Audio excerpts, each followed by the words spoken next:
আসসালামু আলাইকুম। আমি ফেরদৌস ইসলাম কেয়ার রোটারি হাই স্কুলের অনলাইন ক্লাস থেকে আমার পঞ্চম শ্রেণীর শিক্ষার্থীদের স্বাগত জানাচ্ছি অনলাইন ক্লাসে। আশা করছি প্রত্যেকে আমার অনলাইন ক্লাসে বসে আছো ক্লাস করার জন্য। এবং আজকে শুরু করছি প্রথম অধ্যায় আমাদের পরিবেশ। এই অধ্যায়ের যেটুকু অংশ আমরা পড়েছি আর অল্প কিছু অংশ বাকি ছিল, সেই বাকিটা পড়িয়ে দিচ্ছি তোমাদেরকে আজকে। আমি শক্তি প্রবাহ, খাদ্য শৃঙ্খল এবং খাদ্য জাল সম্পর্কে আজকে তোমাদেরকে বলবো। দেখো, শক্তি প্রবাহ কি আমরা জানি। আমরা মানুষ বেঁচে থাকার জন্য প্রাণী এবং উদ্ভিদের ফলমূল উদ্ভিদের উপরে নির্ভরশীল। এমনকি শ্বাস গ্রহণের জন্য আমাদের কি উদ্ভিদের উপর নির্ভর করতে হয়। পাশাপাশি আমরা যখন খাদ্য গ্রহণ করি তখন দেখা যায় যে উদ্ভিদের উৎপাদিত খাদ্য অথবা প্রাণী থেকে আমরা খাদ্য গ্রহণ করে থাকি এবং নিঃশ্বাসের জন্য আমরা উদ্ভিদের উপর নির্ভরশীল। অন্যদিকে উদ্ভিদ তার নিজের খাদ্য সূর্যের আলোর উপস্থিতিতে পাতার ক্লোরোফিলে সালোক সংশ্লেষণ প্রক্রিয়ায় নিজেই তৈরি করে নিচ্ছে। এই যে প্রাণীরা বেঁচে থাকার জন্য শক্তির প্রয়োজন এবং শক্তিটা খাদ্য থেকে সঞ্চয় করে নিচ্ছে, এবং উদ্ভিদ খাদ্য তৈরির মাধ্যমে বা সালোক সংশ্লেষণ প্রক্রিয়ায় খাদ্য সঞ্চয় করে খাদ্য নিয়ে এসে শক্তি প্রবাহিত করছে নিজের শরীরে। এভাবে উদ্ভিদ থেকে প্রাণীতে শক্তি প্রবাহের যে ধারাবাহিক প্রক্রিয়া রয়েছে তাকেই বলা হয়ে থাকে শক্তি প্রবাহ। এই যে উদ্ভিদ এবং প্রাণী একে অন্যের উপর নির্ভরশীল হয়ে বেঁচে থাকার জন্য শক্তির যে পারস্পরিক মিথস্ক্রিয়া বা শক্তি এক প্রক্রিয়া থেকে আরেক প্রক্রিয়ায় গ্রহণ করছে তাকেই বলা হয়ে থাকে শক্তি প্রবাহ। এই শক্তি প্রবাহ পড়তে গেলে আমরা বাস্তু সংস্থানের বিষয়টা একটু খেয়াল করতে পারি। বাস্তু সংস্থানে বলেছি না, উদ্ভিদ এবং প্রাণীর একে অন্যের উপর পারস্পরিক নির্ভরশীলতা, পারস্পরিক মিথস্ক্রিয়াই হচ্ছে বাস্তু সংস্থান। ঠিক একইভাবে শক্তি প্রবাহিত হচ্ছে উদ্ভিদ থেকে প্রাণীতে অথবা প্রাণী থেকে উদ্ভিদে, এভাবেই শক্তি প্রবাহিত হচ্ছে। এবং মানুষ যখন মারা যায় তখন তার শরীর বা বডিটা কি হয়, মাটিতে পচে যায় এবং সেখান থেকে যে জৈব সার হয় সেটা উদ্ভিদের প্রজনন এবং উদ্ভিদের বৃদ্ধিতে অনেক সহায়তা করে।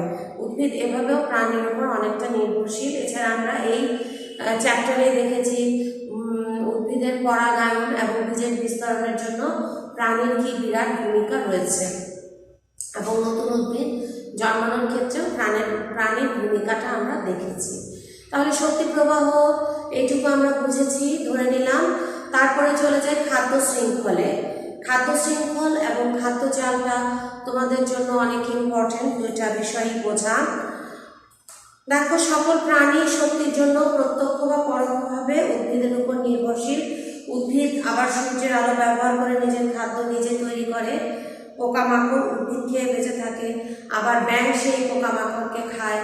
তাহলে কি হলো, দেখো, উদ্ভিদকে খেয়ে বেঁচে থাকছে পোকামাকড়। এখানে তাহলে প্রথম শ্রেণীর খাদক হচ্ছে পোকামাকড়, এবং পোকামাকড় খেয়ে বেঁচে থাকছে ব্যাঙ।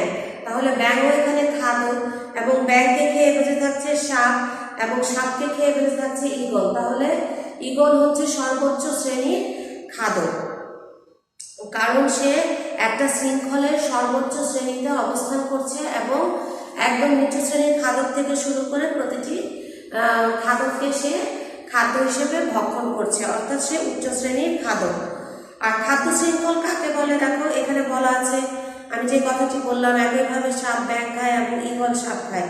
এভাবে শক্তি উদ্ভিদ থেকে প্রাণীতে, যেহেতু আমাদের এই খাদ্য শৃঙ্খলটি কোথা থেকে শুরু হয়েছে, ঘাস বা উদ্ভিদ থেকে শুরু হয়েছে। এই উদ্ভিদ থেকে কোথায় যাচ্ছে, ঈগল পর্যন্ত, সে সর্বোচ্চ খাদক পর্যন্ত যাচ্ছে, প্রাণীতে প্রবাহিত হয়। বাস্তু সংস্থানে উদ্ভিদ থেকে প্রাণীতে শক্তি প্রবাহের এই ধারাবাহিক প্রক্রিয়ায় হলো খাদ্য শৃঙ্খল। তাহলে খাদ্য শৃঙ্খল বলতে কি বুঝো, এই প্রশ্নটা যদি আসে তাহলে আমরা এর উত্তর কি লিখবো, দেখো, খাদ্য শৃঙ্খলটা কি?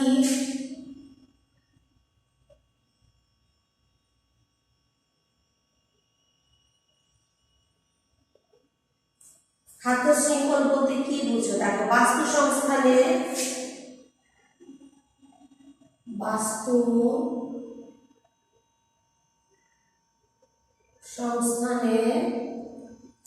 উদ্ভিদ থেকে প্রাণীতে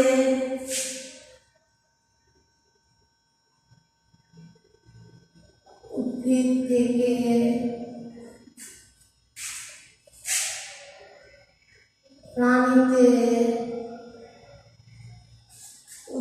থেকে প্রাণীতে শক্তি প্রবাহের ধারাবাহিক প্রক্রিয়াই হলো শক্তি প্রবাহের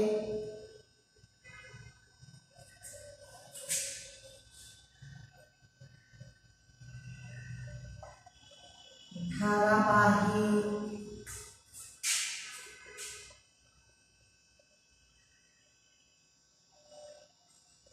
প্রক্রিয়াই হলো, তাহলে কি হলো, বাস্তু সংস্থানে উদ্ভিদ থেকে প্রাণীতে শক্তি প্রবাহের ধারাবাহিক প্রক্রিয়ায় হলো খাদ্য শৃঙ্খল।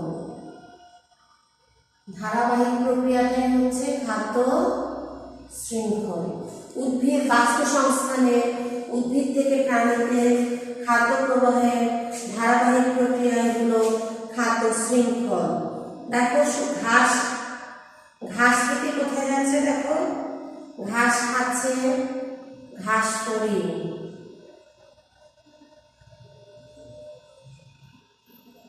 ঘাস ফড়িংকে কে খাচ্ছে, ব্যাঙ,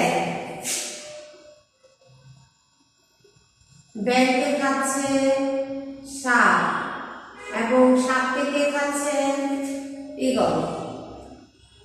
তাহলে সর্বোচ্চ শ্রেণীর খাদক হচ্ছে ঈগল। এবং আমাদের দেখো খাদ্য শৃঙ্খলের শক্তি প্রক্রিয়া ঘাস বা উদ্ভিদ থেকে শুরু হয়েছে। এই চিত্রটির নাম অবশ্যই তোমরা বিজ্ঞানে যদি কোনো চিত্র আঁকো বা এই ধরনের কোনো শৃঙ্খল দেখাও, অর্থাৎ ছক আকারে কিছু দেখাতে চাও, প্রত্যেকটা চিত্রেরই একটা নাম আছে। নাম হচ্ছে কি, খাদ্য শৃঙ্খল।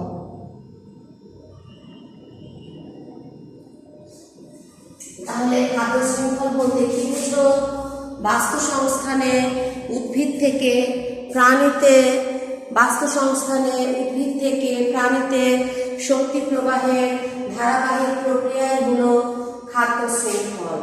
বাস্তু সংস্থানে উদ্ভিদ থেকে প্রাণীতে শক্তি প্রবাহের ধারাবাহিক প্রক্রিয়ায় হলো খাদ্য শৃঙ্খল।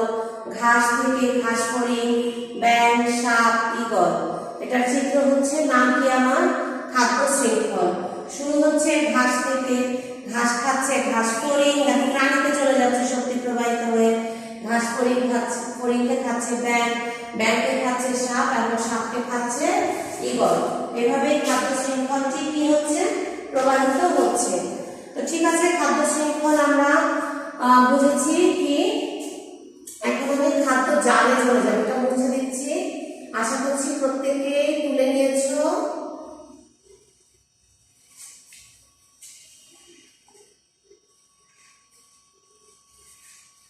দেখি আমরা খাদ্য জালটা কি।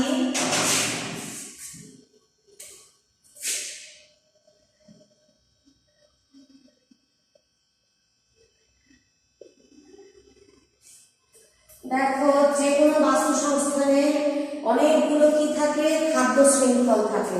যে কোনো বাস্তু সংস্থানে অনেকগুলি খাদ্য শৃঙ্খল থাকে। বাস্তু সংস্থানের উদ্ভিদ ও প্রাণী কোনো না কোনো খাদ্য শৃঙ্খলের অন্তর্ভুক্ত। যেমন ঈগল সাপ খাচ্ছে, ইঁদুর, কাঠবিড়ালি, ব্যাঙ ও অন্যান্য প্রাণী খেয়ে আবার বেঁচে থাকছে ঈগল। আবার সাপ, খরগোশ, ইঁদুর, ব্যাঙ ও অন্যান্য প্রাণী খায়। সাপ কি কি খায়, দেখো খরগোশ, ইঁদুর, ব্যাঙ, অন্যান্য প্রাণী। একাধিক খাদ্য শৃঙ্খল আমরা এখানে দেখতে পাচ্ছি। প্রথমত কি দেখলাম, ঈগল কি খাচ্ছে, সাপ খাচ্ছে, ইঁদুর খাচ্ছে, কাঠবিড়ালি খাচ্ছে, ব্যাঙ খাচ্ছে এবং অন্যান্য প্রাণী খাচ্ছে। কে খাচ্ছে, ঈগল, সর্বোচ্চ খাদক দেখেছিলাম আমরা যাকে। আবার সাপ কি খাচ্ছে, খরগোশ, ইঁদুর, ব্যাঙ, দেখো মিল আছে।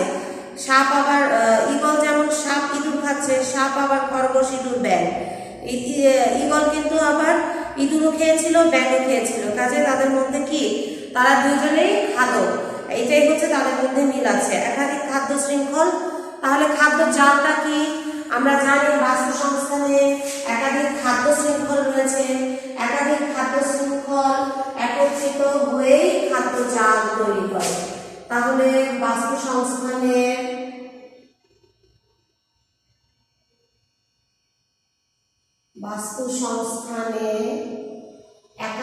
খাদ্য শৃঙ্খল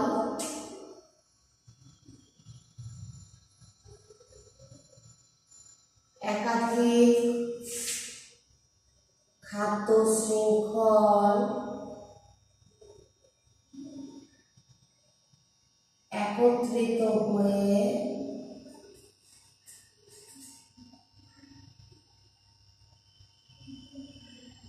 খাদ্য জাল তৈরি করে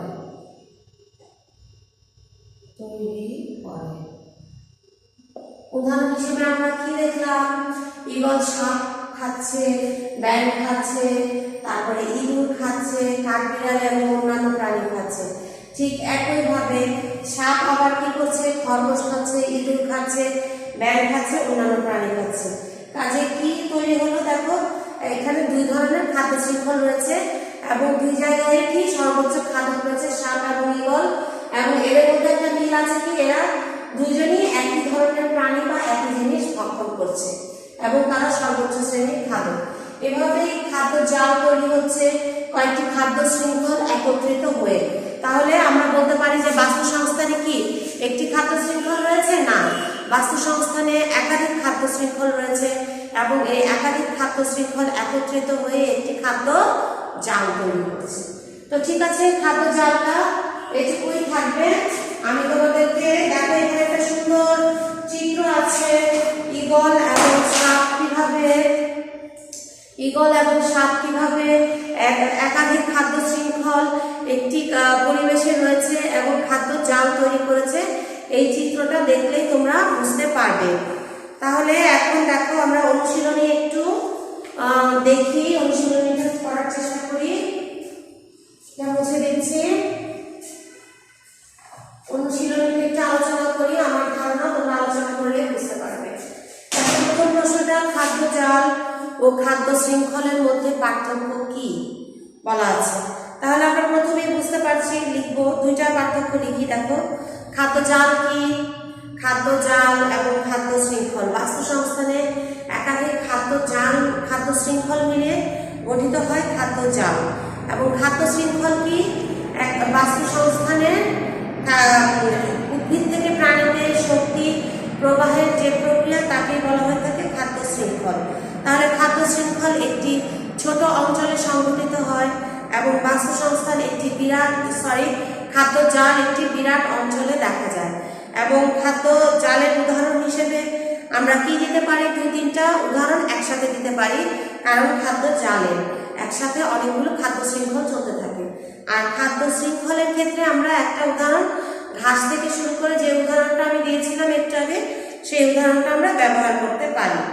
দেখো, উদ্ভিদ কিভাবে প্রাণীর উপর নির্ভরশীল, আমি পড়ানোর সময় বলেছি, এখনো বলে দিচ্ছি। দেখো, উদ্ভিদ তার কি খাদ্য গ্রহণের জন্য প্রাণীর উপর নির্ভরশীল এবং সে যখন খাদ্য তৈরি করে তখন আমরা জানি সালোক সংশ্লেষণে সূর্যের আলো এবং সে বায়ু থেকে কার্বন ডাইঅক্সাইড গ্রহণ করছে, এছাড়া সে খাদ্য তৈরি করতে পারবে না। এই যে কার্বন ডাইঅক্সাইড গ্রহণ করছে, এটা কে ছাড়ছে? আমরা জানি পরিবেশের কার্বন ডাইঅক্সাইডটা মানুষই তার প্রশ্বাসের জন্য ছেড়ে দিচ্ছে। এই ছেড়ে দেওয়া কার্বন ডাইঅক্সাইড উদ্ভিদ তার খাদ্য তৈরিতে কাজে লাগাচ্ছে। এভাবে উদ্ভিদ নির্ভরশীল, এটা একটা পয়েন্ট গেল। তারপর আরেকটা বিষয় হচ্ছে উদ্ভিদ তার প্রথমত গেল খাদ্য তৈরির জন্য, এবং দ্বিতীয়ত উদ্ভিদ তার কিসের জন্য নির্ভরশীল বলো?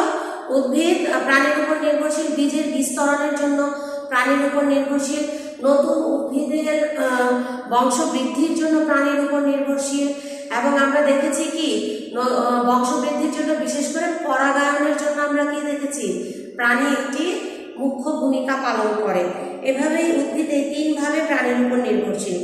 মানুষ নির্ভর করে এমন তিনটি জড়বস্তু, উদাহরণ হিসেবে কি বলবে? মাটি, পানি, বায়ু। এবং যদি বলা হয় কিভাবে নির্ভরশীল, মাটির উপর কি করি আমরা? বাসস্থান তৈরি করি। এবং পানি দিয়ে কি করি আমরা? পানি পান করা ছাড়া বেঁচে থাকতে পারি না। এবং বায়ু থেকে কি করি আমরা? অক্সিজেনটা নেই, সেই অক্সিজেন নিয়ে আমরা শ্বাস প্রশ্বাস আমাদের চালাচ্ছি। কাজে মানুষ বেঁচে থাকার জন্য এই জড়বস্তুগুলোর উপর সরাসরি নির্ভরশীল। খাদ্য শৃঙ্খলে কিভাবে সাপ এবং ঈগল একই রকম তা ব্যাখ্যা করা। আমি একটু আগে বলেছি, সাপ যে ধরনের প্রাণীগুলোকে খাদ্য হিসেবে গ্রহণ করে এবং ঈগলও সে ধরনের প্রাণীগুলোকে খাদ্য হিসেবে গ্রহণ করে, অর্থাৎ তারা দুজনই সর্বোচ্চ শ্রেণীর খাদক। এটাই তাদের প্রধান মিল। এটা লিখে ব্যাখ্যা করতে হবে। নিচের শব্দগুলো নিয়ে গঠিত খাদ্য শৃঙ্খলের সঠিক ক্রম ব্যাখ্যা করো।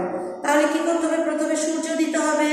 সূর্য আলো নিয়ে ঘাস খাদ্য তৈরি করছে, ঘাস যাচ্ছে পোকামাকড়ে, পোকামাকড়কে খাচ্ছে সাপ, সাপকে খাচ্ছে পোকামাকড়কে খাচ্ছে ব্যাঙ, ব্যাঙকে খাচ্ছে সাপ এবং সাপকে খাচ্ছে ঈগল। এভাবে একটি খাদ্য শৃঙ্খল তৈরি করবে। সর্বোচ্চ খাদক এখানে ঈগল এবং তার আগে হচ্ছে সাপ। জীব অর্থাৎ উদ্ভিদ এবং প্রাণী কিভাবে বায়ুর উপর নির্ভরশীল? খুব সহজ। জীব বলতে আমরা বুঝি উদ্ভিদ এবং প্রাণী। জীবের দুটি অংশ, উদ্ভিদ এবং প্রাণী।